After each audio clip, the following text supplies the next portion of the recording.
اساسه بدا. انتوا عارفين كان تكلمت معه قلت له اسمع، فبنتكلم معه في موضوع. قال لي، قلت له يا اخي انت شفت ابليس؟ قال لي انا شفته. ها؟ قال لي شفت ابليس. ابليس ده وين؟ قال لي في البحر، في موقع في البحر. وصف لي جهه من الحته اللي انا قاعد فيها، الحته اللي انا قاعد فيها دي وصف لي كده. قال لي كده، قال لي في البحر. قلت له قاعد في البحر؟ قال ايوه.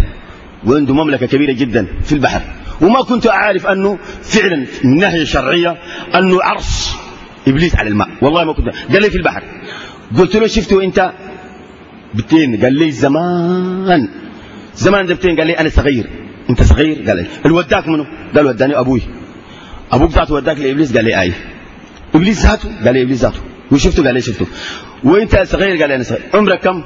قال لي والله لسه يدوب الفطامه، فطموني كده. قلت له كان عمرك كم؟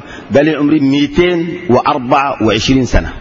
بيدوب فطمه 224 سنه دوب فطمه. والان عمرك كم؟ قال لي الان انا عمري اكثر من 7000 سنه. لا اله الا الله. مساله مخيفه خلاص. انت تسمع يتكلم بتخاف منه. يعني شوف، قال زمان مشى شاف